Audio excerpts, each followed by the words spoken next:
भगवान उनसे अधिक प्रसन्न रहते हैं। भगवान उनसे अत्यधिक प्रसन्न रहते हैं जो ज्यादा कथा सुनते हैं। श्रोतव्य, भगवान उनसे भी बड़े प्रसन्न रहते हैं जो सदा कीर्तन करते हैं, नित्य कीर्तन करते हैं। श्रोतव्य कीर्तितव्यश्च और स्मर्तव्यश्चेचिताभयम्। तीसरा काम स्मरण। क्या करते रहते हैं? सदा भगवान का स्मरण करते रहते हैं।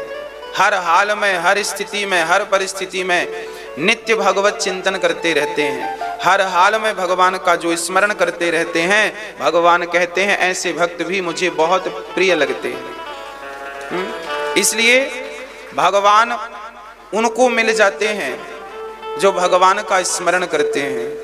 इसलिए हम आपसे कहा करते हैं कि काम करते हुए भगवान नाम जपते रहा करो, काम करते हुए नाम जपते रहो, नित्य भगवान का नाम। और भगवान के भक्त को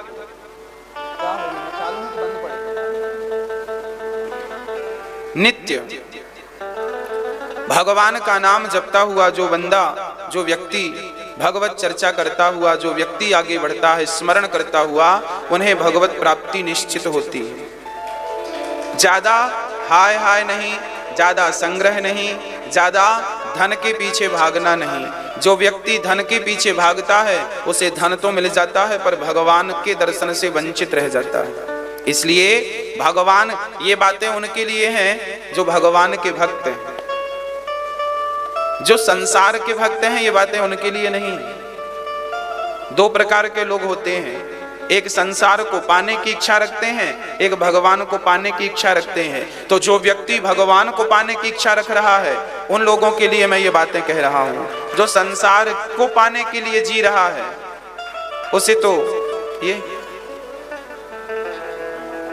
तो बोलती भाई सीटी चल रही है आपके साउंड में। तो कहने का तात्पर्य यह है कि हमें ज्यादा हाय हाय के चक्कर में नहीं उलझना चाहिए। सदा भगवान का चिंतन करते हुए आगे बढ़ते रहना चाहिए, आगे बढ़ते रहना चाहिए। धन के पीछे भागोगे धन तो मिल जाएगा पर भगवान नहीं मिलेंगे। और धन महंगा नहीं है, धन की कोई कीमत नहीं है।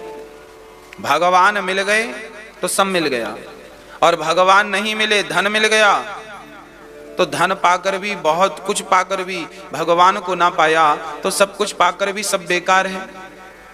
भगवान की भक्ति में, भगवान की प्राप्ति में बाधा क्या है? भगवान की प्राप्ति में कुछ चीजें बाधा हैं। कौन कौन सी? कीरत कंचन कामनी। भगवान की प्राप्ति में तीन चीजें बाधा है। कीर्ति पहली बाधा है, कीर्ति। कीर्ति मतलब यश, नाम, प्रतिष्ठा।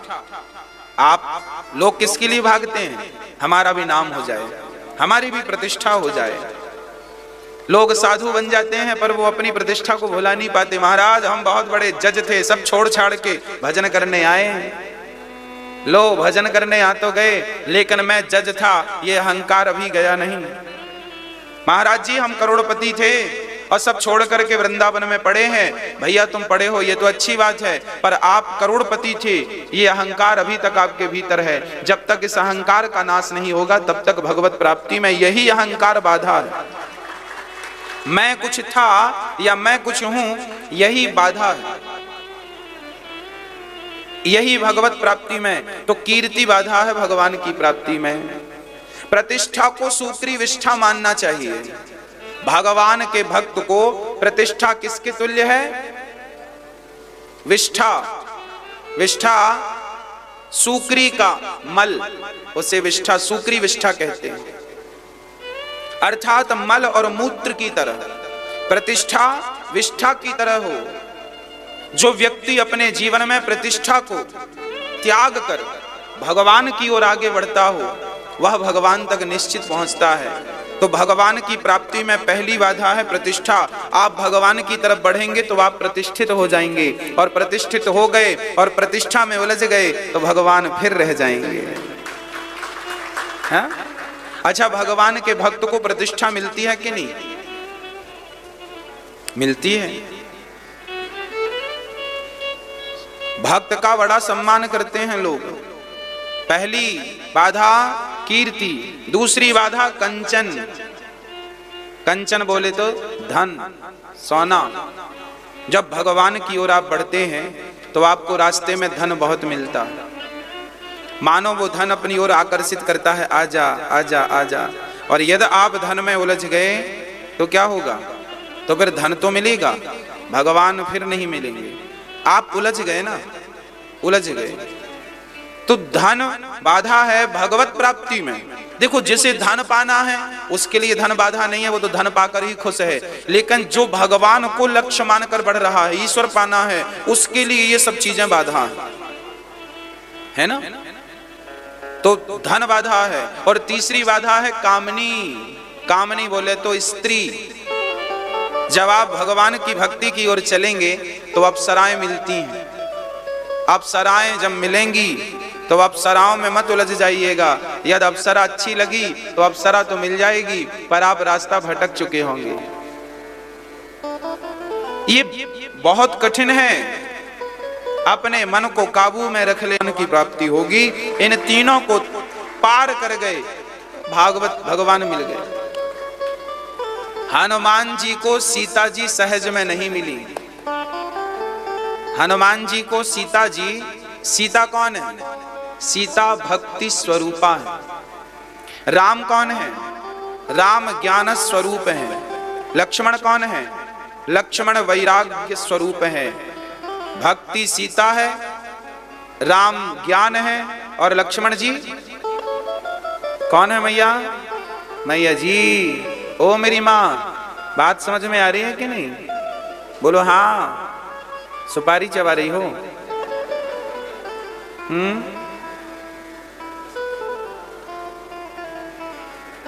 कि तंबाकू खाई हो?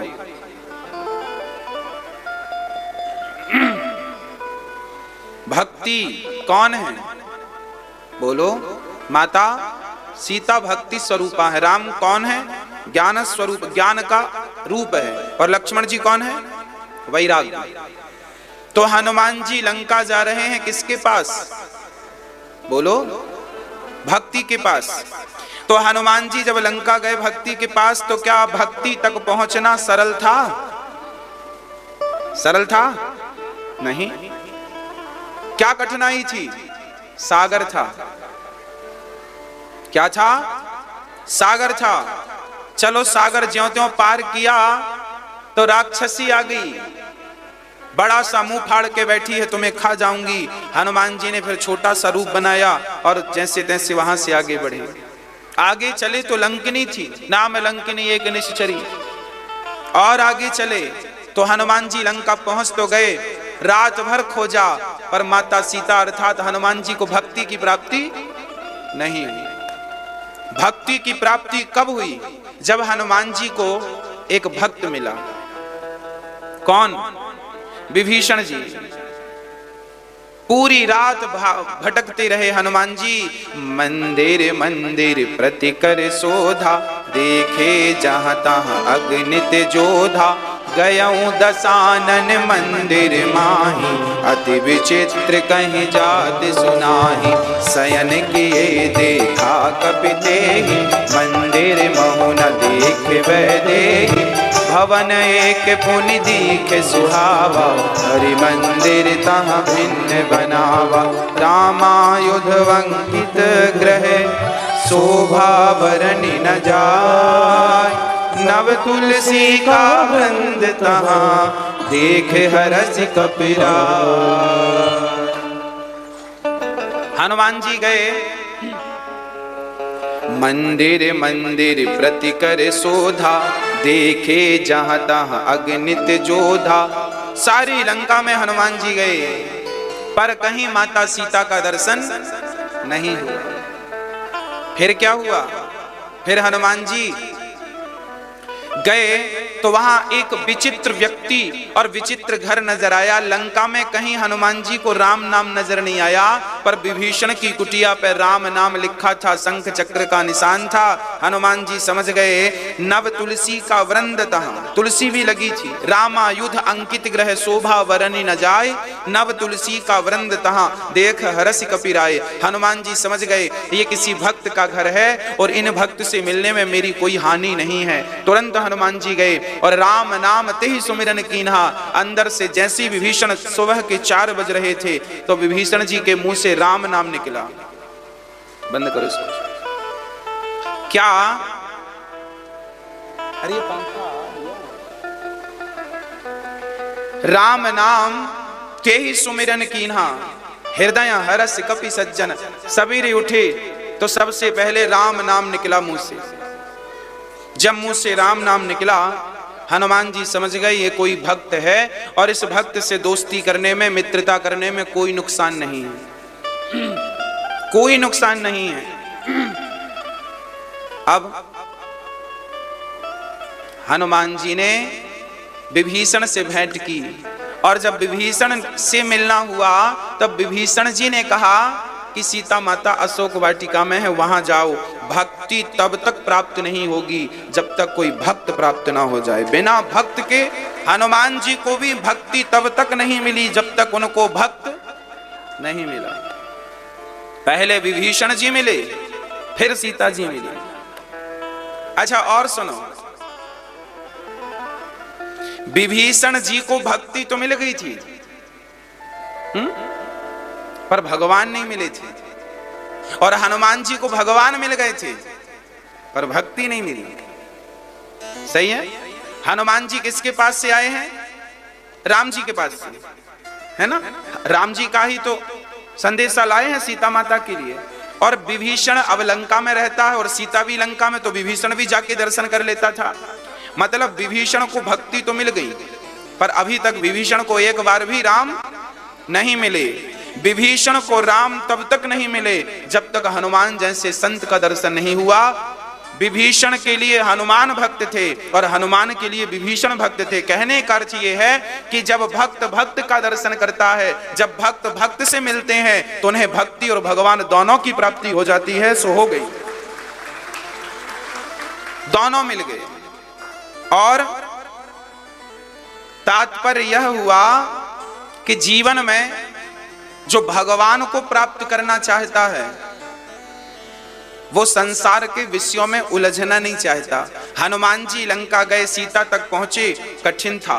कीरत कंचन कामनी, ये सब कठिन है। भगवान तक पहुंचना, भक्ति तक पहुंचना कठिन है। हनुमान जी के सामने समुद्र की कठिनाई थी और हमारे सामने भी कठिनाई है कि हम अपना यश छोड़ें, हम अपने धन का लोभ छोड़ें और हम स्त्रियों का संग छोड़ें, स्त्री संग छोड़ें। जब मन इन तीनों से हटेगा तो निश्चित भगवान की प्राप्ति होगी। ये 3 समुद्र हैं, ये 3 हनुमान जी के पास समुद्र था। समुद्र पार करो फिर सीता मिलेंगी। उसी प्रकार हमारे सामने भी चुनौती है, हमें भी ये 3 सागर समुद्र पार करने पड़ेंगे। आपने 3 समुद्र पार कर लिया तो आपको भगवत प्राप्ति हो जाएगी। अब कर सको तो कर लो।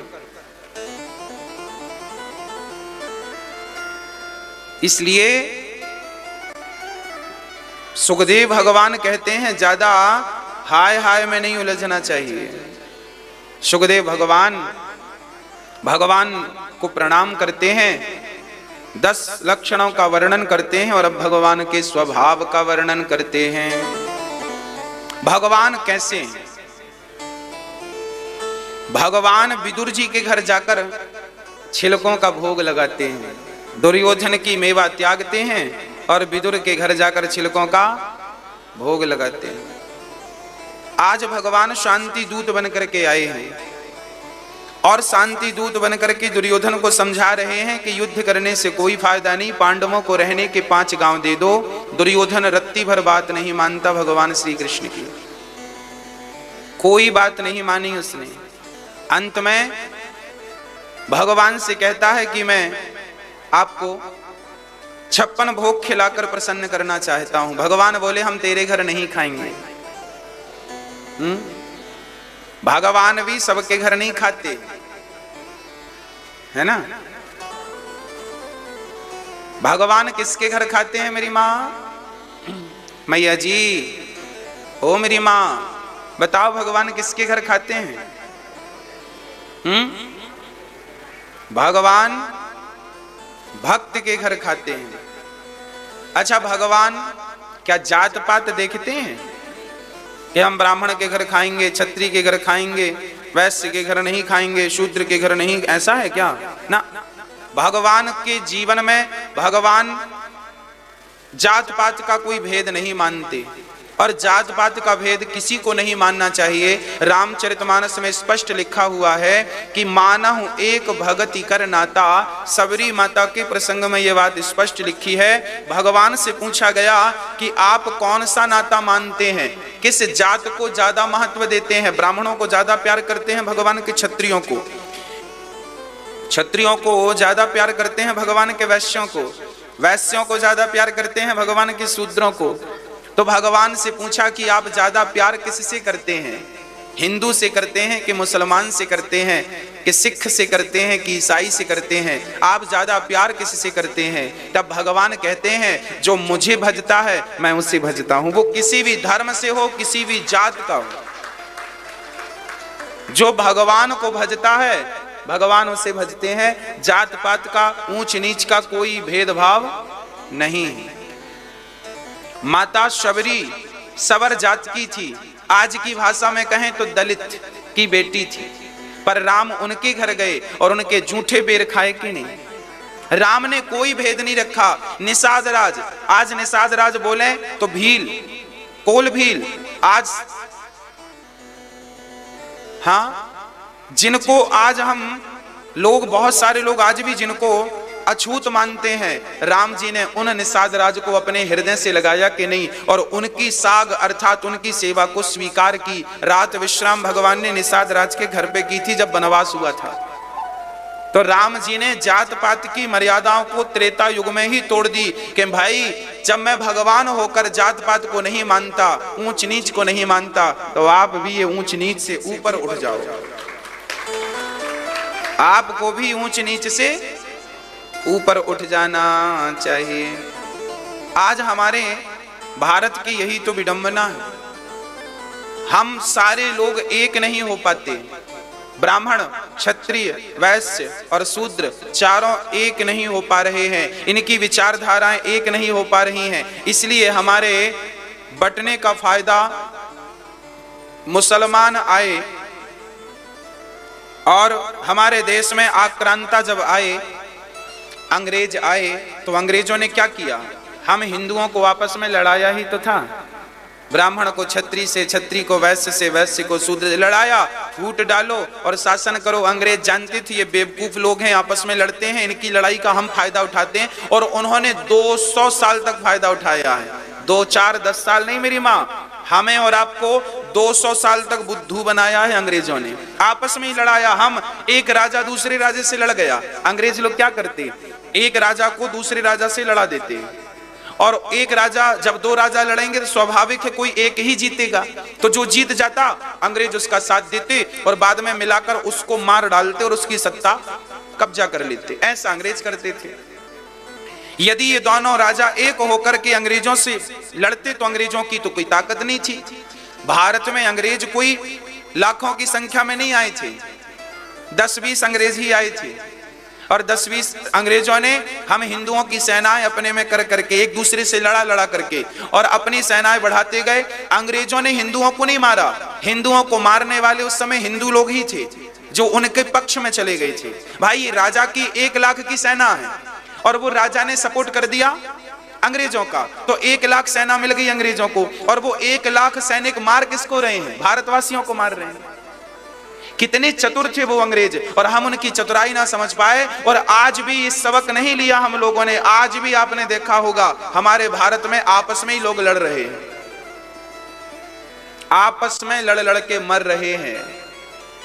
कोई कहता है मैं बड़ा हूं, कोई कहता है मैं बड़ा हूं, कोई कहता है मैं बड़ा हूं। अरे पगले, तुम चारों ही बड़े हो, एक बाप के 4 बेटे हैं। उसी प्रकार तुम एक ही पिता की संतान हो। ब्राह्मण, क्षत्रिय, वैश्य और शूद्र, हमारे यहाँ 4 ही वर्ण हैं। 4 क्या है मेरी माँ? 4 वर्ण है। और 4 वर्ण ये किसकी संतान है? इनके बाप कौन है, पिता कौन है? चारों के पिता कौन है? वेद में लिखा है, ब्राह्मणोस्य मुखमासीत बाहु राजन्यः कृतः ऊरु तदस्य जदवैश्यः पदभ्यां शूद्रो अजायत। ये वेद वाक्य है। अर्थात भगवान नारायण के मुख से ब्राह्मण का जन्म हुआ, भगवान नारायण की बाहु से, यहां भुजाओं से क्षत्रिय का जन्म हुआ, भगवान नारायण के उदर अर्थात पेट से, कमर से वैश्य का जन्म हुआ, और भगवान के चरणों से शूद्र का जन्म हुआ। तो वेद स्वयं ये बात कह रहे हैं। तो अब बताओ, इन चारों के पिता एक ही हुए कि नहीं? हाँ या ना? भाई, एक ही बाप से 4 बेटे उत्पन्न हो गए। अब बताओ कि इन चारों में कौन सा बड़ा है, कौन सा छोटा है? कौन बड़ा? अरे भाई, चारों वंदनीय हैं, चारों पूजनीय हैं। फिर महाराज जी ये झगड़ा केवल अज्ञानवश है। झगड़ा किस वश है? लोगों को ज्ञान नहीं है, समझ नहीं है, अक्ल नहीं है। अब अक्ल नहीं है, तुम्हारी अक्ल में पाला पड़ा है, हम क्या करें? इसमें वेदों का, गुरुजनों का हमारा क्या कसूर है भाई? हम तो भेद नहीं करते किसी में, सबको गले लगाते हैं। यहाँ जितनी माताएं आती हैं, आज तक हमने किसी माँ से जात नहीं पूछी, हमने हर माँ के चरण दबाए हैं बिना जात पूछे, क्योंकि मुझे पता है कि भगवान ही है ये माँ के रूप में। यहाँ जितनी माताएं रहती हैं, किसी माँ से मैंने आज तक जात नहीं पूछी कि आप किस जात की हो, पांव सबके दबाए हैं। मैं स्वयं इस बात को केवल कहता नहीं हूं, मानता हूं कि भगवान के चारों हैं, भगवान के चारों हैं। तुम चारों बच्चे भगवान की हो, भगवान की संतान हो, पर अज्ञानवश लोग झगड़ा करते हैं। इसलिए कहता हूं, मिटा दो अपना अज्ञान, एक दूसरे का सम्मान किया करो। सम्मान करने से ना सम्मान बढ़ता है। सम्मान करने से सम्मान, मैं आपका सम्मान करूंगा ना तो आप भी मेरा सम्मान करेंगे, और मैं आपको गालियां दूंगा तो आप भी मुझे गालियां देंगे। इसलिए चाहिए कि ब्राह्मण क्षत्रिय का सम्मान करे, क्षत्रिय ब्राह्मण का सम्मान करे, ब्राह्मण वैश्य का सम्मान करे, वैश्य ब्राह्मण का सम्मान करे, ब्राह्मण शूद्र का सम्मान करे, शूद्र ब्राह्मण का सम्मान करे, क्षत्रिय शूद्र का सम्मान करे, शूद्र क्षत्रिय का सम्मान करे, वैश्य शूद्र का सम्मान करे, शूद्र वैश्य का सम्मान करे। अरे एक दूसरे का सम्मान करते हुए, एक दूसरे को हृदय से लगाते हुए आगे बढ़ते रहो भगवान की तरफ, अपने देश को कामयाब बनाते रहो। ये देश तुम्हारी माता है, भारत माता है। इस भारत माँ के तुम 4 बच्चे हो। भारत माँ के कितने बेटे हैं? 4। ब्राह्मण, क्षत्रिय, वैश्य और शूद्र। भारत माता के 4। तुम्हारी माता भारत माता है, तुम्हारे पिता नारायण है। तुम 4 बच्चे हो, 4 भाई हो। भाई भाई से मिलकर रहो, जरूरत पड़े तो उसके काम आओ, जरूरत पड़े तो तुम उसके काम आओ, एक दूसरे के काम आओ, एक दूसरे का हाल चाल पूछो, एक दूसरे के सुख दुख में जाओ। हम चारों एक दूसरे के रक्षक हैं, हम चारों एक दूसरे के रक्षक हैं। भाई हम चारों एक रहेंगे। भाई हम 3 लोग सो रहे हैं तो एक खड़ा होके पहरा दे रहा है, एक खड़ा होके। अब देखो ना, हम भारतवासी सब सो रहे हैं तो हमारे जवान जागते हैं कि नहीं? जागते ना होते तो हम सोते के सोते रह जाते, दूसरे देश हम पे कब्जा कर लेते, अटैक कर देते। तो भाई 4 भाइयों में एक को जागना पड़ेगा, एक को, हाँ जी, जागने वाले को सेवक कहते हैं। अब तुम सेवा करो। 3 सोएंगे, केवल सोएंगे ना, उनमें से एक कमाएगा। जाओ कमाओ और 4 का पेट भरो। तो एक कमाने निकल गया, भाई पैसा भी तो चाहिए खाने को, तो जो कमाने निकल गया वो वैश्य हो गया। तो जागने वाला बोला, भैया मैं जागूंगा, बताऊंगा कि कौन आ रहा है, पर मेरे से तलवार चलाते लड़ते तो नहीं आता, मैं सूचना दे सकता हूं कि दुश्मन आ गया। तो एक खड़ा हो गया, मैं तलवार बना के दो मुझे, मैं तलवार चलाऊंगा। तो जो तलवार चलाने लगा वो क्या हो गया? क्षत्रिय हो गया। तलवार चलाने वाले को क्या कहा? पैसे कमाने वाले को क्या कहा? वैश्य। और सेवा करने वाले को क्या कहा? शूद्र। और इन तीनों को सही मार्गदर्शन कौन देगा? इन तीनों को सही मार्गदर्शन कौन देगा? ब्राह्मण। तो इन तीनों को कैसे तलवार, याद रखना अर्जुन क्षत्रिय थे, पर अर्जुन को तलवार चलाना और धनुष चलाना ब्राह्मण ने सिखाया था। उस ब्राह्मण का नाम था गुरु द्रोणाचार्य। हाँ या ना?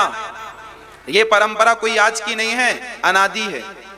राम जी क्षत्रिय थे, राम को धनुष बाण चलाना किसने सिखाया? गुरु वशिष्ठ जी। वो वशिष्ठ ब्राह्मण थे। ब्राह्मण का काम है मार्गदर्शन देना। कोई रास्ता भटक जाए तो उसे सही रास्ते पे लाना। इसलिए गुरु बनाया गया ब्राह्मण को कि तुम हमारे गुरु बनके हमारा पालन करना, मार्गदर्शन करना। और हम एक दूसरे से, देखिए गुरु को शिष्य की जरूरत पड़ती है और शिष्य को गुरु की। तो हम सब एक दूसरे के पूरक हैं। चलिए और आगे, पितामह भीष्म कौन थे? भीष्म पितामह की जात क्या थी? बोलो क्या थी? क्षत्रिय। भीष्म पितामह कौन थे? कौन थे? हाँ। और भीष्म पितामह के गुरु कौन थे? परशुराम जी। परशुराम जी कौन थे? ब्राह्मण। तो ब्राह्मण जमदग्नि नंदन परशुराम क्षत्रियों को तलवार चलाना, भाला चलाना, अस्त्र शस्त्र की शिक्षा कौन देगा? कौन देगा? ब्राह्मण। जब ब्राह्मण सिखाता है तो परशुराम ऐसे पितामह भीष्म ऐसे दिग्गज बने कि उन्होंने आज तक पितामह भीष्म से कोई जीता नहीं। ऐसे योद्धा अर्जुन, ऐसे योद्धा बने, उनसे कोई। हाँ जी, ब्राह्मण जब। और सुनो, चलो मैं कलयुग की घटना सुनाता हूं। चाणक्य कौन थे? चाणक्य कौन थे? ब्राह्मण थे। और उनका चेला कौन था? शूद्र। क्या नाम था? चंद्रगुप्त मौर्य। आज मौर्य जो है अर्थात दलित का बेटा था। आज की भाषा में कहें तो दलित का बेटा था चंद्रगुप्त मौर्य। हाँ या ना? बोलो हाँ कि ना? चंद्रगुप्त मौर्य दलित का बेटा था, गुल्ली डंडा खेलता था यूं। चाणक्य ने देखा कि ये बच्चा यदि अच्छा गुरु मिल जाए तो ये कामयाब हो सकता है। पकड़ के उसकी मां की आज्ञा लेकर अपनी कुटिया पे ले आए चाणक्य।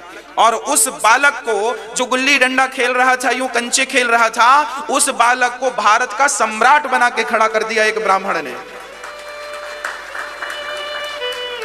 एक ब्राह्मण ने शूद्र को सम्राट बनाया। एक ब्राह्मण ने शूद्र को क्या बनाया? सम्राट बनाया। हमारे भारत में कभी जात पात का कोई जहर नहीं था, बाद में लोगों ने जात पात का जहर घोला है। हमारे यहाँ ब्राह्मण और शूद्र एक साथ प्रेम से रहा करते थे। क्षत्रिय वैश्य शूद्र सब साथ में रहते थे, कोई भेदभाव नहीं था। इतिहास के पन्ने दर्ज हैं। ये कोई मैं मनमानी बातें बोल रहा हूं तो आप बताओ, इतिहास को कौन झुटलाएगा? क्या चंद्रगुप्त मौर्य की कहानी तुम झुटला दोगे कि चाणक्य को झुटला दोगे? इतिहास साक्षी। इसलिए वैश्य आज हमारे देश में, आज हमारा देश चल रहा है तो भारत में सबसे ज्यादा टैक्स देने वाले कौन हैं? बनिए टैक्स दे रहे हैं। उनके टैक्स से पुलिस चल रही है, उनके टैक्स से मिलिट्री चल रही है। आज भी धन उपार्जन करने का काम आज भी वैश्यों के पास ही है। और सबसे ज्यादा टैक्स भारत को वैश्य ही देता। हाँ या ना? बोलो हाँ कि ना? तो वैश्य टैक्स ना दे तो सरकार के पास पैसा कहां से आए? और पैसा नहीं आएगा तो सरकार कैसे विकास करेगी? किसकी दम पर विकास कर लेगी? भाई सरकार, राजा के पास भी तो अर्थ होना चाहिए। आज भी हमारे भारत की रीढ़ की हड्डी यदि कोई है तो वैश्य हमारे देश की रीढ़ की हड्डी है। और याद रखना, हमारे देश में यदि शूद्र ना हो तो ये याद रखना कि भारत ही नहीं होगा। शूद्र है तो भारत है, शूद्र नहीं तो भारत नहीं। इसलिए शूद्र जितना अनिवार्य ब्राह्मण है, जितनी जरूरत क्षत्रिय की है, जितनी जरूरत वैश्य की है, उतनी ही जरूरत आज यदि हमारे देश को है तो शूद्रों की जरूरत है। हम चारों एक दूसरे के पूरक हैं, हम चारों एक दूसरे के सहयोगी हैं, हम चारों एक दूसरे के रक्षक हैं। इसलिए हमारे भारत में कभी झगड़े नहीं थे, सब मिल बांट के रहा करते थे, अपना अपना कमाते खाते थे। आज भी आप लोगों से मेरी मात्र यही प्रार्थना है कि ये जात पात का जो जहर है सबको जल्दी से समाप्त कर देना चाहिए, मिलजुल के रहना चाहिए, इंसानियत के नाते ही सही, इंसानियत के नाते रहो।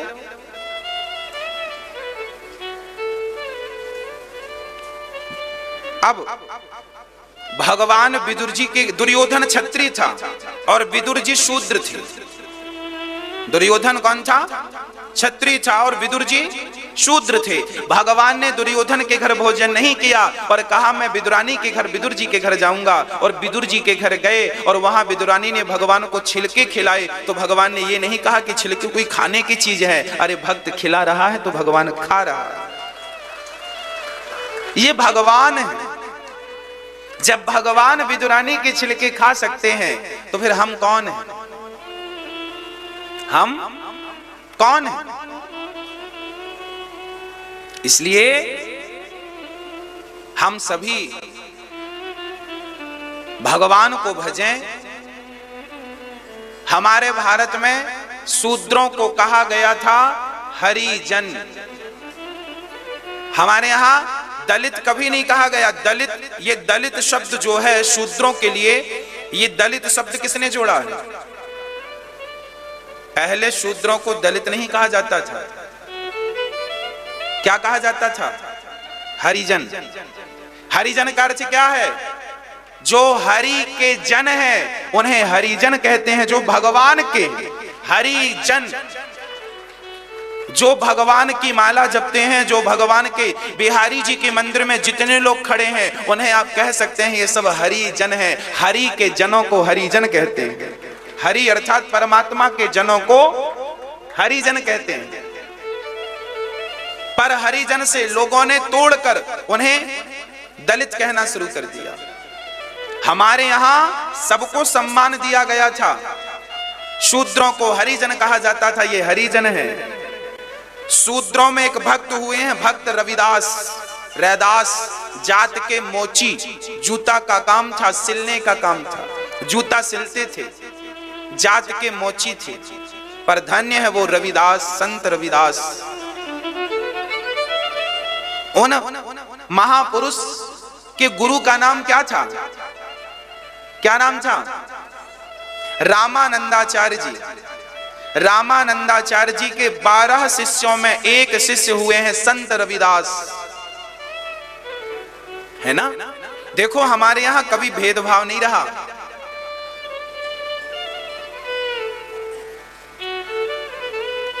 रामानंदाचार्य जी ब्राह्मण थे और ब्राह्मण को लगा कि ये भले जात का मोची है पर भगवान का भक्त है, तो गुरु मंत्र दिया।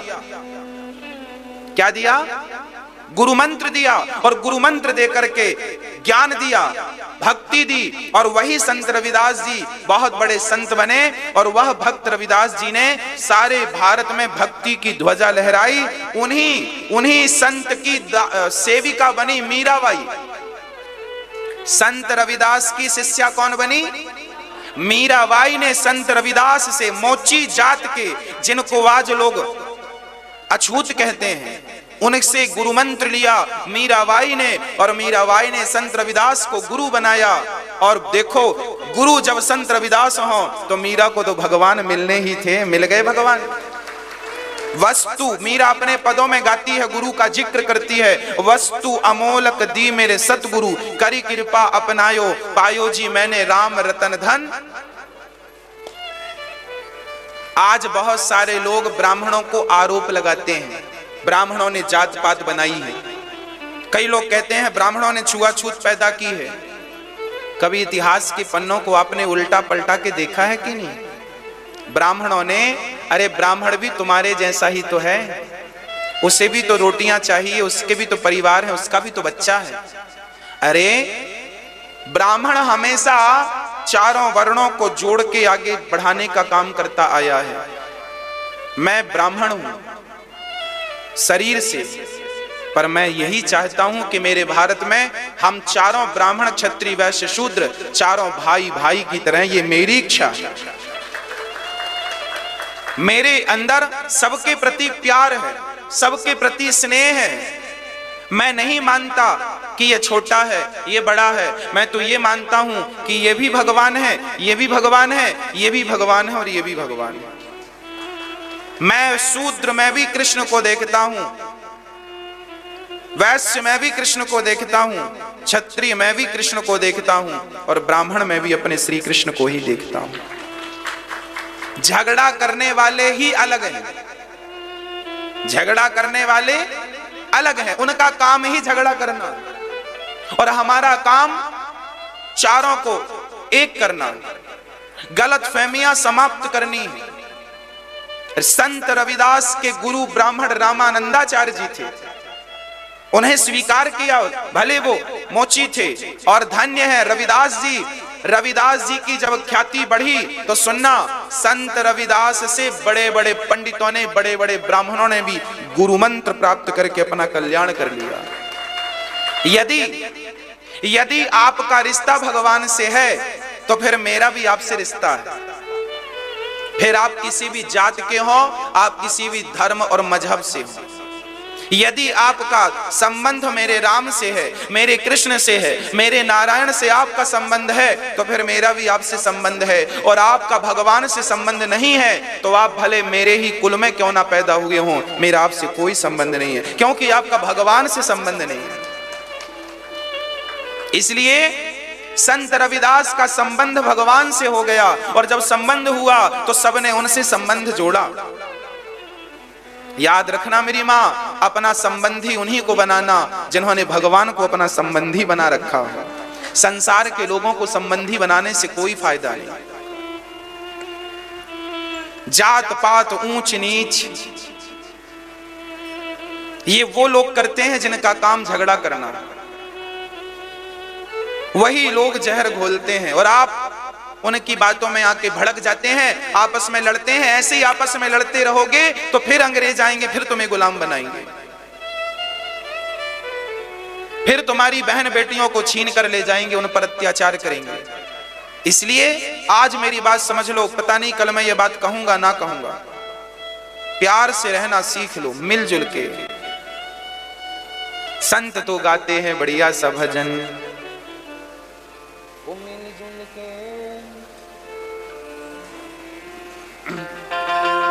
हाँ, एक संत जी बढ़िया सा भजन गा रहे थे।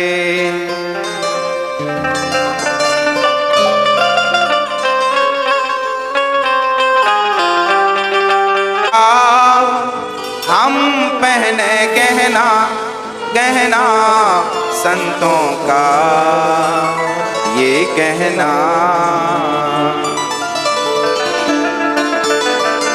क्या कहना है संत का?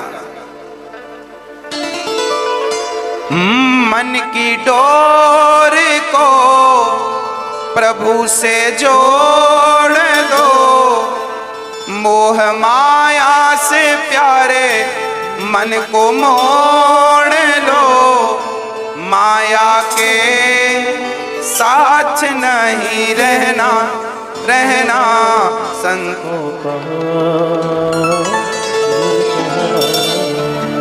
उस संतों का ये कहना। बोलते हैं ना मेरे भाई, सीटी चलती रहती इसके साथ।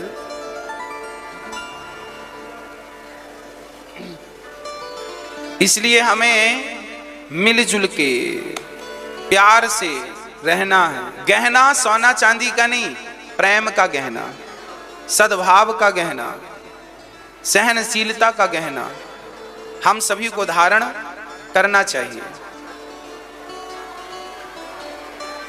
भक्तों, भगवान विदुरानी के घर गए और छिलकों का भोग लगाते हैं। विदुर जी ने भगवान को 56 भोग परोसे। कहा विदुर जी ने, प्रभु आपने 56 भोग ये खाइए, छिलकों का आपने भोग लगाया। भगवान ने वो सब खाते हुए कहा कि हमें जो स्वाद इन छिलकों से आया है वो स्वाद आपके 56 भोग में नहीं है। भगवान भाव का भूखा हूं मैं, भाव ही एक सार है, और भाव से भजले मुझे तो भव से बेड़ा पार है।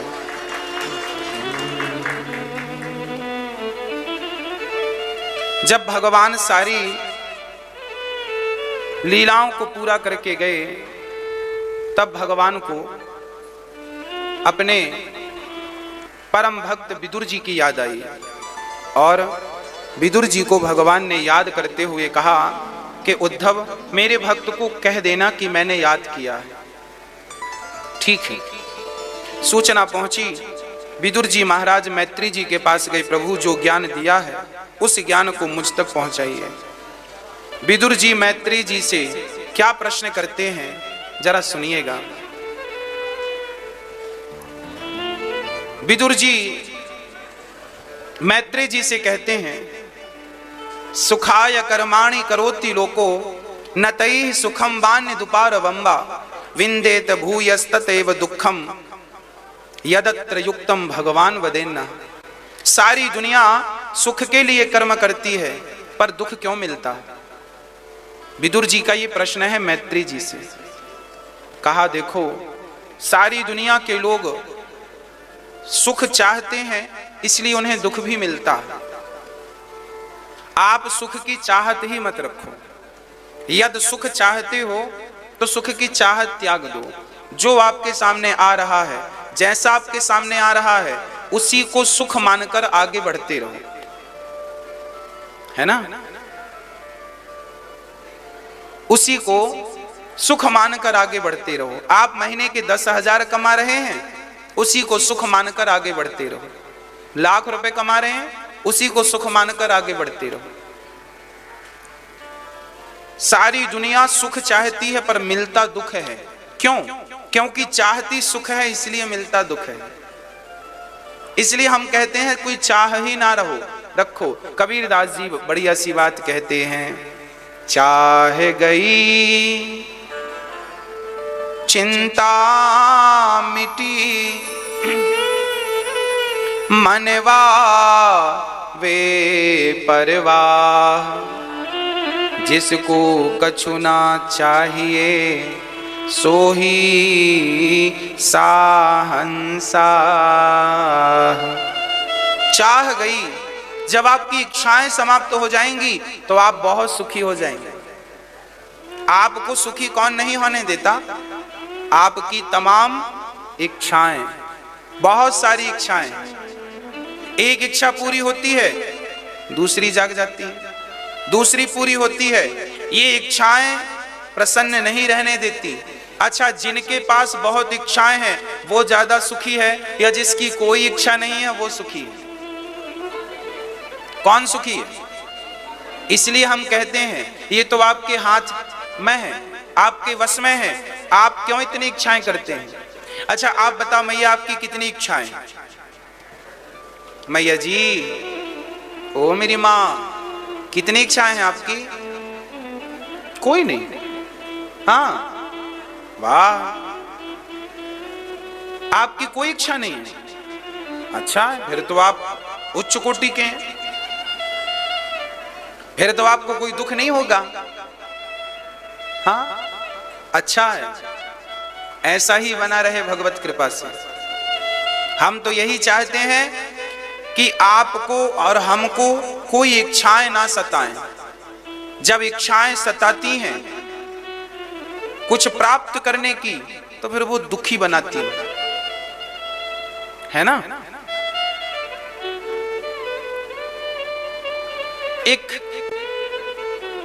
एक आदमी घर में बैठा था, बड़े प्रसन्न था। तभी किसी ने कहा, ये 10 लाख रुपए तुम्हें मिले हैं, ये लो। जरा ध्यान से सुनना मेरी माँ। एक आदमी अपने घर में बहुत शांत चित्त से बैठा था, तभी एक आदमी आया और सच्ची 10 लाख रुपए लाके दिया। बोले ये 10 लाख रुपए तुमने जीते हैं, तुम्हारी लॉटरी खुली है, ये लो 10 लाख रुपए। अब वो आदमी, और अभी तो देखो सहज में प्रसन्न था, अब 10 लाख मिल गए, बहुत प्रसन्न, वाह। तभी वो प्रसन्न ही था कि बाजू से एक आदमी आया, वो 10 लाख का बैग लेके भागा। और जब भागा तो ये सज्जन भी लगे पीछे पीछे, पकड़ो पकड़ो पकड़ो, चोर चोर चोर। मिला कुछ नहीं, पर दुख बहे भगवान, 10 लाख रुपए ले गया, 10 लाख। लगा रोने, गांव वाले आए समझाने, क्या हुआ महाराज, मेरे 10 लाख रुपए चले गए। देखो अभी उसके पास 10 लाख रुपए नहीं थे तो प्रसन्न था, 10 लाख रुपए आए और उसने ये मान लिया ये मेरे हैं। और जब ये माना कि मेरे हैं और वो पैसा गया तो उस पैसे के लिए रोना पड़ा कि नहीं? हाँ या ना? आप जहां जहां अपने मन को लगाएंगे उस वस्तु और उस व्यक्ति के लिए रोना पड़ेगा। जहां जहां मन लगा रहे हो वहां वहां से रोने के लिए भी तैयार रहना, पीठ पक्की रखना, रोना भी पड़ेगा। जहां जहां मन लगता है वहां वहां से रोना पड़ता है। जहां सुख है वहीं दुख है, जहां सुख नहीं है वहां दुख नहीं है। आपके सुख की अनंत चाहत ही, आपके सुख की अनंत इच्छाएं ही आपको दुखी बनाती हैं। क्या बनाती हैं? हाँ जी, इसलिए दुख से बचना हो तो सुख से बच जाओ, सुख की कामनाओं से। भाई हम जितना कमा रहे हैं, हमारे पास जितना है, हम उतने में संतोष रखें। जब हम जरूरत से ज्यादा हाय हाय करते हैं, दुख मिलना स्टार्ट हो जाता है और धीरे हो जाता है। हाँ प्रिय भक्तों, श्री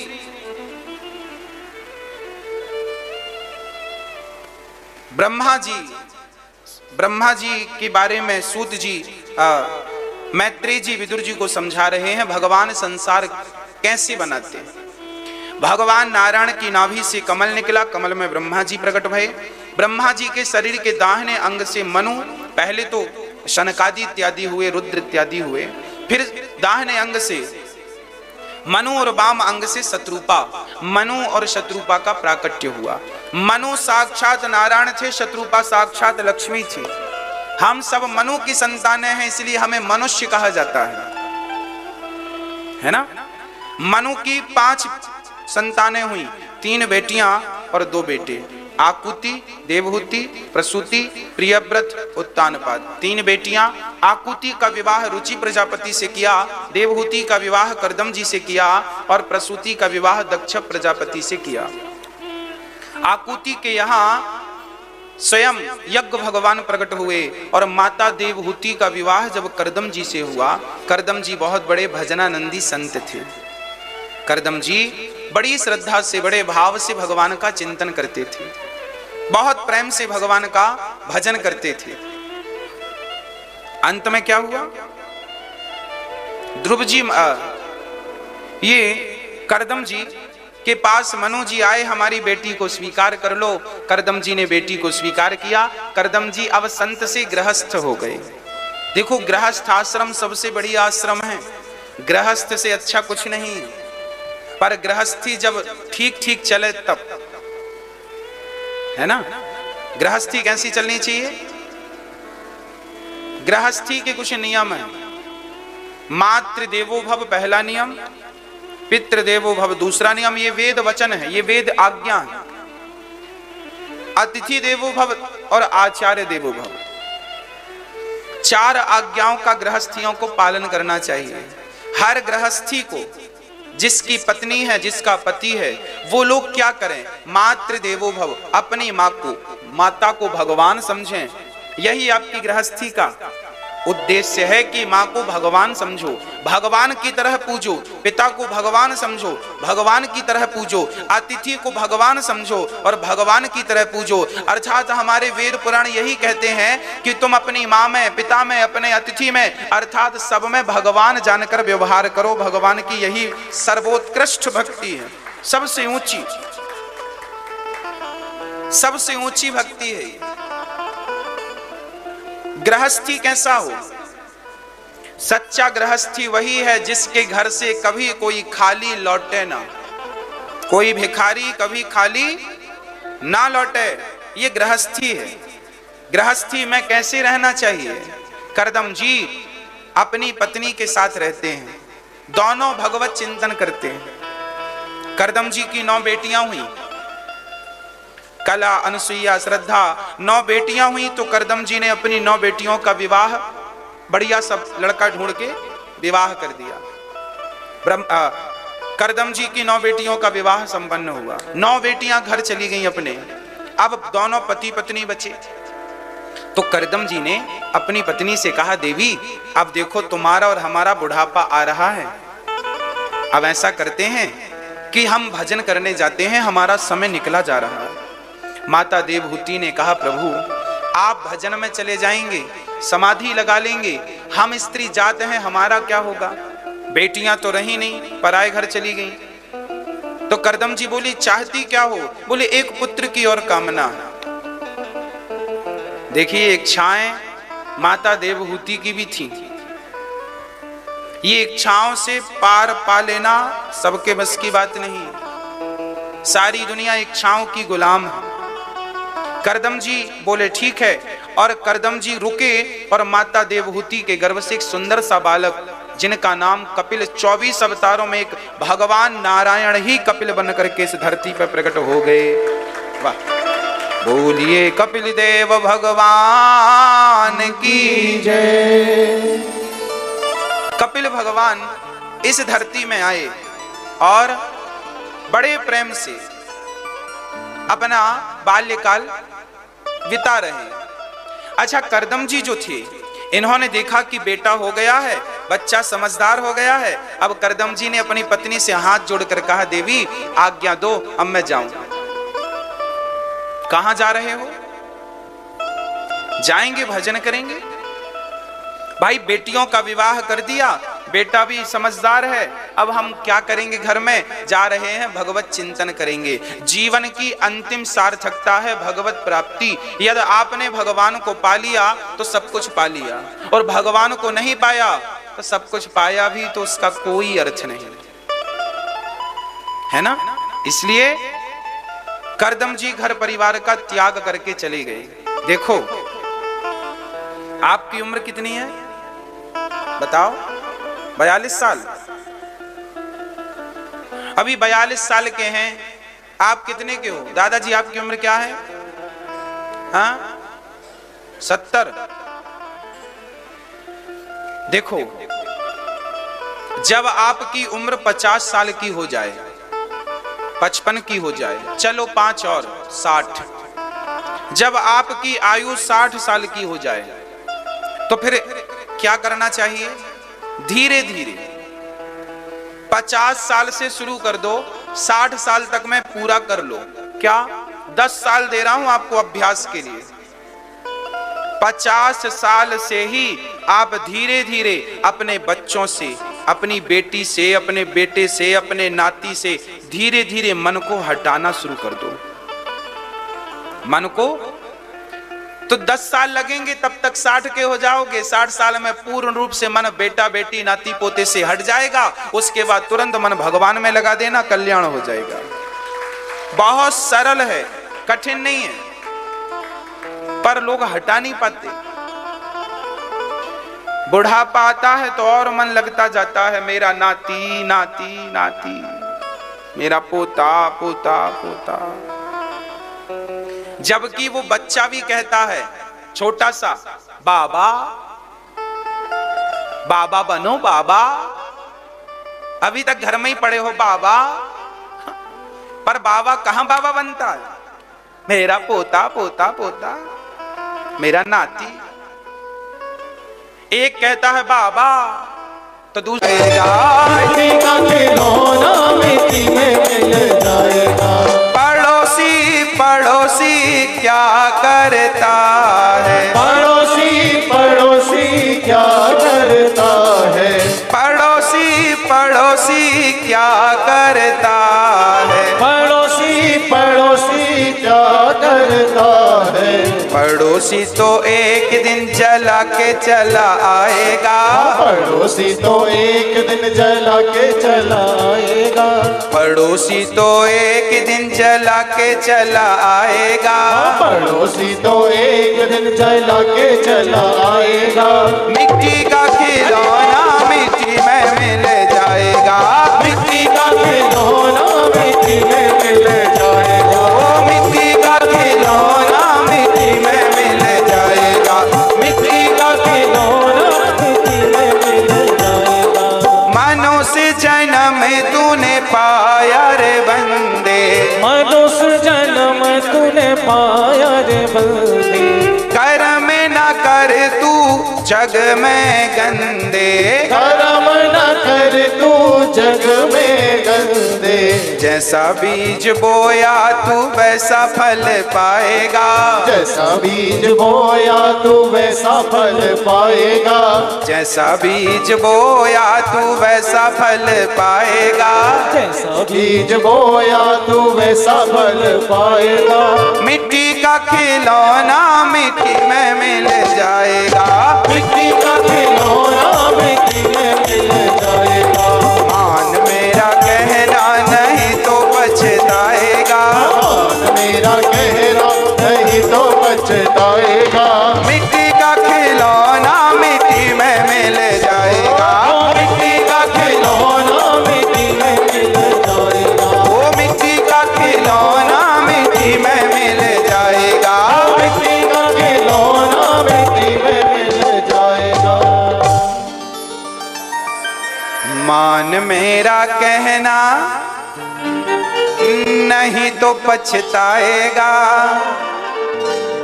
ये मिट्टी का खिलौना मिट्टी में मिल जाएगा।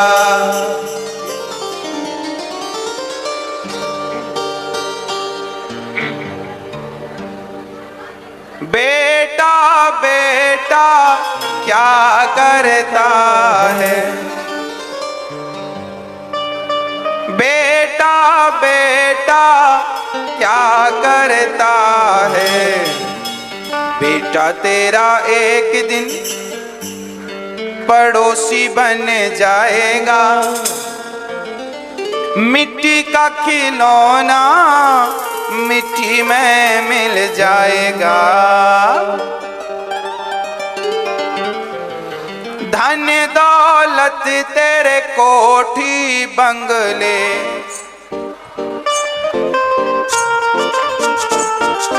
इनसे ममता छोड़ दे पगले, इनसे ममता छोड़ दे पगले। सब कुछ तेरा यहीं पर रह जाएगा, सब कुछ तेरा यहीं पे रह जाएगा।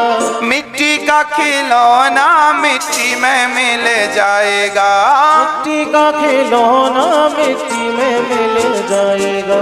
मात पिता तेरा कुटुंब कबीला, मात पिता तेरा कुटुंब कबीला, विपदा पड़े पर कोई न किसी का, विपदा पड़े पर कोई न किसी का। एक दिन हंसा अकेला उड़ जाएगा, एक दिन हंसा अकेला उड़ जाएगा। मिट्टी का खिलौना मिट्टी में मिल जाएगा, मिट्टी का खिलौना मिट्टी में मिल जाएगा। मान मेरा कहना नहीं तो पछताएगा, ये मिट्टी का खिलौना मिट्टी में मिल जाएगा।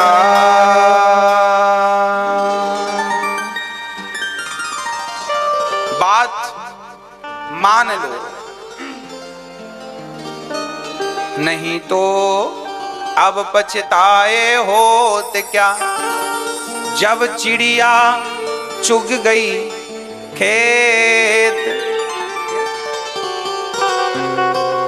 अब पश्चाताप करने से कोई फायदा नहीं। अब तो समय रहते पश्चाताप करने से भी लाभ मिलता है, और समय निकल जाने पर पश्चाताप करने से भी कोई लाभ, इसलिए अभी समझ लो तो लाभ मिल जाएगा। हटा लो अपना मन विषयों से। करदम जी घर परिवार छोड़कर चले गए। माता देवहूति हाथ जोड़कर कपिल भगवान के सामने बैठी हैं, हाथ जोड़कर कह रही हैं, प्रभु मैं क्या करूं, निर्विणाम नितराम भूमन सदिंद्रिय दर्शनात् येन संभाव्यमानेन प्रपन्नांधम तमः प्रभो, मेरी इंद्रियां बहुत परेशान करती हैं। ये प्रश्न है माता देवहूति का। भगवान की मां है ये, कपिल जी भगवान है। भगवान की माता कह रही हैं कि मेरी इंद्रियां बहुत परेशान करती हैं, मेरा मन मुझे बहुत परेशान करता है, मन बहुत परेशान करता है। मन की गति है अटपटी, झटपट लखे न कोय, और मन की जब खटपट मिटे तो झटपट दर्शन। इसलिए मन को समझा लो। मन भागता है हम सबका, यहां वहां सब जगह, दर दर की ठोकर खाता है। कौन कौन? मन। कोई आप किसी को देखते हैं तो आपका मन वहीं चला जाता है। आपने बढ़िया सी गाड़ी देखी, कार, मन चला गया काश हमारी होती। बढ़िया सा घर देखा, मन चला गया काश हमारा होता। बढ़िया से व्यक्ति को देखा, काश हम ऐसे होते। पूरी जिंदगी आप इसी प्रकार निकाल देते हैं, हम भी ऐसे होते, हम भी ऐसे होते। अच्छा, हर व्यक्ति अपने से ऊपर वालों को देख देख के दुखी होता है, हाँ या ना? हाँ मैया जी, हर व्यक्ति अपने से ऊपर वालों को देख देख करके दुखी रहता है। ये अच्छा है, हम कब अच्छे होंगे? और जब आप उस लेवल पर जाते हैं तो भी आप सुखी कहां होते हैं? आपको और इच्छाएं जाग जाती हैं। चलो एक फॉर एग्जाम्पल से हम ये बात समझते और समझाते हैं।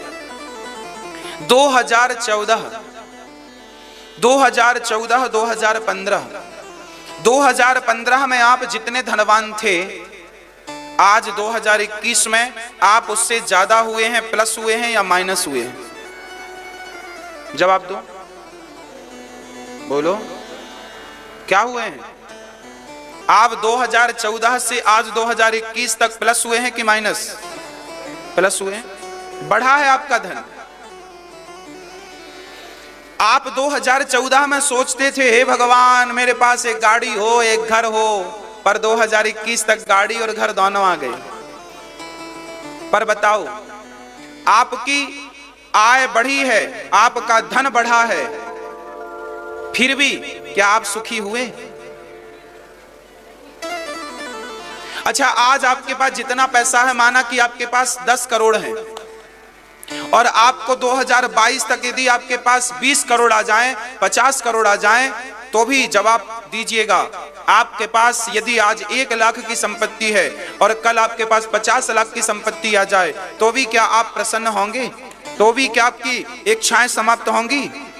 इसका अर्थ क्या निकल रहा है? इसका अर्थ ये है कि हम कितना भी पैसा कमा लें, शांति पैसे से नहीं है। शांति तब तक नहीं मिलेगी जब तक आपके भीतर संतोष नहीं होगा। इसलिए संतोष होना जरूरी है। क्या होना जरूरी है? जब आवे संतोष धन, सब धन धूरी समान, गौधन गजधन बाजधन और रतन धन खान। संतोष सबसे जरूरी है। कपिल भगवान ने मां को कहा, मां मन को वश में करना है तो मन को वश में करने की चिंता छोड़ दो। आप ये मत सोचो कि हमें मन को वश में करना है। मन जाए चूल्हे में, जाने दो। आप तो बढ़िया भगवान का चिंतन करो, राम राम बोलो, बिहारी जी का दर्शन करो, सीताराम सीताराम, नारायण नारायण का जाप करो, भगवान का पूजन करो, फूल चढ़ाओ, तुलसी चढ़ाओ, अभिषेक करो, उनकी श्रृंगार करो। आपका मन ना लगे तो तन से सही, तन से सेवा करो। जब तन को भगवान में लगाओगे तो कहां जाएगा मन, कब तक भागेगा? धीरे धीरे मन को आना ही पड़ेगा, मन बाद में लग जाएगा। आप सोचते हैं पहले मन लगे फिर पूजा करें, ना, फिर तो आपके 50 जन्म और हो जाएंगे, तो भी पहले मन नहीं लगेगा। पहले तन को लगाना पड़ता है। बच्चा पहली बार पढ़ने जाता है स्कूल तो मन से नहीं जाता, माँ डांट डांट के बिठालती है गाड़ी, मार मार, बैठ गाड़ी में, जा स्कूल। रोता है फिर भी माँ जा जा, पहली बार रोता है, जाता नहीं है, भाग जाता है, बहाने बनाता है, फिर भी माँ स्कूल भेजती है। और वही बच्चा जब स्कूल जबरदस्ती जाता है, कोई भी बच्चा क्या मन से स्कूल जाता है? माँ जबरदस्ती भेजती है और बच्चा फिर जाते जाते उसे समझ में आने लगता है कि यहीं से हमारा भविष्य है। धीरे धीरे मन लगा के पढ़ता है। वही बच्चे जो कल तक पढ़ने से भागते थे वही आगे चल के प्रोफेसर बनते हैं, आईएएस बनते हैं, आईपीएस बनते हैं, वही देश के राष्ट्रपति बनते हैं, वही देश के प्रधानमंत्री बनते हैं, जो कल पढ़ने से भाग रहे थे। अर्थ क्या निकला? बच्चे का मन नहीं लग रहा था फिर भी मां भेजती गई, तो अंत में जीत हुई कि नहीं? तन को लगाइए, मन लगे ना लगे। जब आप, जैसे आप, ये बात केवल इस क्षेत्र में काम नहीं करेगी, हर फील्ड में काम करेगी। आपने व्यापार खोला है, आपका मन नहीं लगता तो तन से काम करते रहो, धीरे धीरे मन भी साथ देगा। आप स्टूडेंट हैं, पढ़ाई में मन नहीं लगता, पढ़ते रहो पढ़ते रहो पढ़ते रहो, अभ्यासेन तु कौन्तेय वैराग्येण च गृह्यते। अभ्यास करते रहिए। आज मन नहीं लगता, कल मन नहीं लगता, परसों मन नहीं लगा, नरसों नहीं लगा, कोई बात नहीं, एक हफ्ते नहीं लगेगा, एक माह नहीं लगेगा, एक साल नहीं लगेगा। अरे पर मन भी कब तक? चिड़िया आकाश में उड़ेगी कब तक? कभी तो धरती पे आएगी, कब तक उड़ेगी? ये मन चिड़िया है, कब तक उड़ेगा? आप मन की परवाह ना किया करो कि मन जाता जाए, चूल्हे में जाए, जाने दो। आप तो राम राम बोला करो, और राम राम बोलने के लिए मन की जरूरत नहीं है। मैं तो राम राम बोलूं, बिहारी जी का दर्शन करने के लिए मन की जरूरत नहीं है। अरे भाई, पहले मन की जरूरत नहीं है। जब आप तन से जुड़े रहेंगे तो मन एक दिन आ जाएगा, फिर आपको इसी में आनंद प्राप्त होने लग जाएगा। ये बाद का विषय है। आप उल्टा सोचते हैं, आप कहते हैं मन लगेगा जिस काम में वो करेंगे। दुनिया में ऐसा कोई काम नहीं है जिसमें पहली बार में मन लग जाए। फर्स्ट में लगेगा तो 4 दिन बाद मन छोड़ देगा, ये भी हो सकता है। इस दुनिया में ऐसा कोई काम नहीं है जो, ये मन जो है ना, ये भाग भाग के आदि, वो कहते हैं ना, जिसकी आदत खाने की ज्यादा हो जाए ये भी खाए, वो भी, जिसकी जीभ ठीक, हमारे गांव में कहते हैं जिसकी जीभ चटोरी हो जाए, है ना, ज्यादा खाने की, कुछ भी मिला खा लिया, उसको फिर आप सिंपल दाल रोटी दोगे तो उसको सुहाएगा नहीं, सुहाएगा? अब आदत हो गई है बढ़िया रबड़ी खाने की, आदत हो गई है 4 प्रकार की सब्जी, पिज्जा, बर्गर खाने की, तो अब तुम्हें सिंपल दाल रोटी सुहाएगी क्या? ऐसे ही तुम्हारे मन को करोड़ों जन्मों से भटकने की आदत हो गई है, और तुम इस जन्म में पकड़ के बैठे हो मन को, इतने जल्दी थोड़ी कंट्रोल होगा। अरे हर जन्म में मन भटकता रहा है, इस जन्म में तुम्हें बुद्धि आई है कि मन को भी संभाला जाता है, और आज तुम संभालने बैठे हो तो क्या एक दिन में संभल जाएगा? बड़े बड़े साधु उल्टा लटके हैं, वहां गुफाओं में जाके सिर के बल खड़े हैं, इसी चक्कर में कि मन बस में हो जाए, तो भी संभव नहीं है कि मन बस में हो ही जाएगा। और आप तो यहां मालपुआ छान रहे हो और कह रहे हो मन बस में हो जाए। ऐसे थोड़ी होता है मन बस में। मैं कहता हूं मन के पीछे ना भागना, मन अंत में होगा बस में, मुझे पता है कहां जाएगा ये। परंतु आप तन से भगवान का चिंतन करते रहो। मन नहीं लगता, लगाओ, लगाना पड़ेगा। कौन लगाएगा? आप लगाएंगे। लगाइए। जब पहली बार घुड़सवार घोड़े पे बैठता है ना, तो घोड़ा अपने ऊपर बैठने नहीं देता। आप कभी घोड़े पे बैठे हैं? जो घोड़ा अभी तैयार हुआ है, अर्थात अब घोड़ा बन गया है, अब उसके ऊपर कोई बैठता है ना, घोड़ा बैठने नहीं देता, वो गिरा देता है ऐसे हिला हिला के। फिर घुड़सवार क्या करता है? घोड़े को अपने वश में करता है। उसको वश में करने का भी अभ्यास होता है। क्या होता है? अभ्यास होता है। अभ्यास करने से घुड़सवार घोड़े पे बैठ सकता है। अभ्यास करने से आप जो भी काम करते हैं ये व्यक्ति बहुत सफल इंजीनियर है, इसका मतलब क्या है? इसने अभ्यास किया है,